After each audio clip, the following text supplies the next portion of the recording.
Don't stress. I broke my back in '73, and I came up with the reverse hyper idea, and late in '73 or early '74, and finally we made a machine in 1994 that got patented. And but I broke it in '83. I was telling people a while ago. Broke it again, L5. You want to take out 2 discs through my back. I refused to do that. I did acupuncture, acupressure, stretched, and reverse hypers. And at over 50 years old, I mean, when I was 52, I squatted 920 pounds. It was the 3rd best in the world ranking that year, and I had the 4th best total. Age has nothing to do with it. This is called the Ultra Supreme.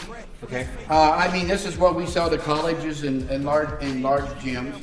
And it has a roller system, and if you can see, it has a snap pin.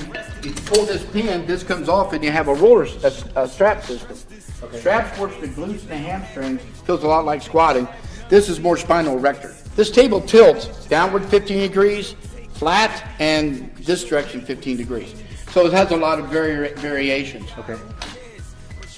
All the reverse hypers work the same.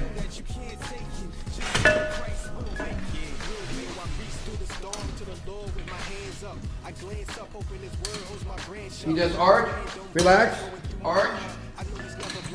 See, it's flexion, distraction, flexion, distraction. Now, you ask the value of this machine. People stretch for range of motion. People build strength for strength.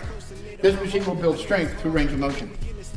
Right. So we'll box squat. You're getting that full extension, yes, full flexion. Right.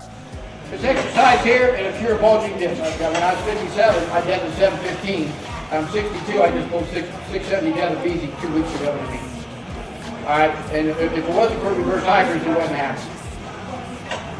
See, stretching, contracting, holding, stretching, contracting, holding.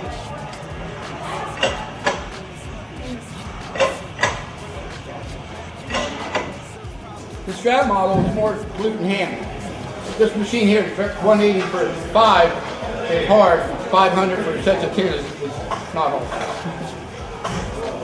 He's a 1,000-pound squatter, 716 deadlift. See the action though? It's a really help Olympic lift if you can do the pull. The second pull is a lot of hips.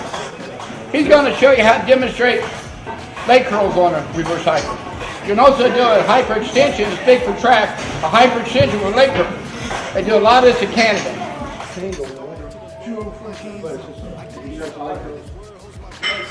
Andy, do a reverse hyper and leg curl at the top.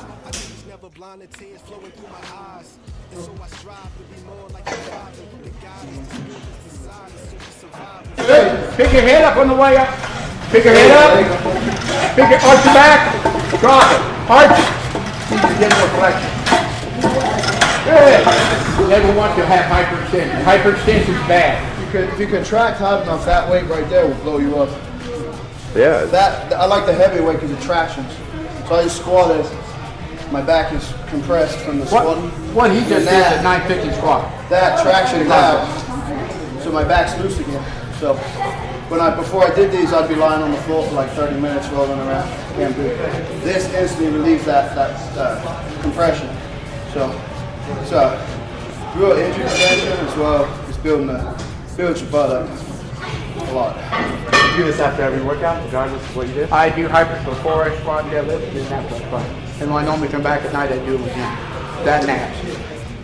So to teach you how to lift weights properly, you have to flex your abdominals first. Everything has to start with the abdominal, no matter what you do. That's why you take a breath of air before you pick a weight up. That's where you were born.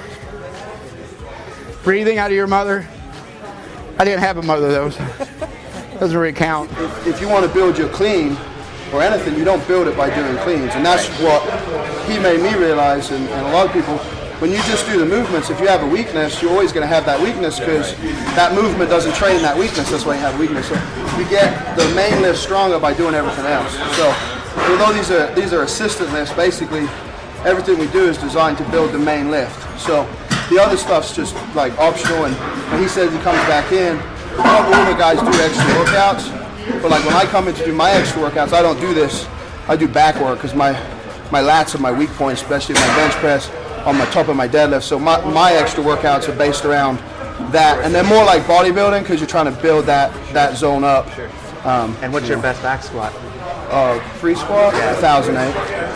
So, but and then my deadlift, my squat hasn't gone up really for a while, but I had some hip issues and I didn't really, I just kind of trained through it.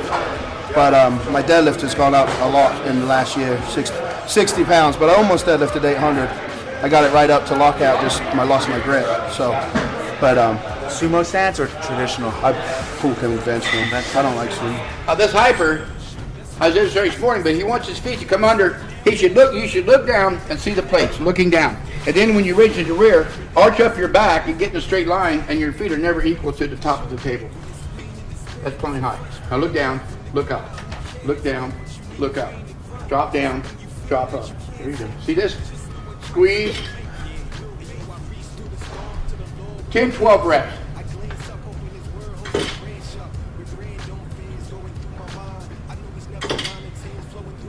You don't get so high. You're going too high. You're going to hyperextend your back. Just below parallel. Yeah. See, if he arches up higher, arch up higher and pull on these handles, you actually will use your lats all the way down to your lower back. All right. That's a complete traction that way. You cannot do this too much. I sold 3 machines at Minnesota University years ago, and I said, you can do this 5 days a week. And Coach Oxall said, there's no way you can work your lower back 5 days a week. I said, dude, put some guys that's not going to play on here, and I'll prove it to you. In 3 weeks, they bought 3 more machines. All right, and I didn't hear anything from them. Then I got a call from the Minnesota Exercise Physiology Lab, and they said, do you know why you can use this machine 5 days a week? I go, be honest with you, no. Well, they told me, because it opens up the disc, it tractions out the back, rotates the sacrum, and so every time you use it, it works as restoration. And well, anyhow, Coach Oxall went to UCLA. He bought 6 more machines. He said, Auburn's got 6 down there. He bought 18 machines, big ones off me. One coach. When they use them, they stick with them.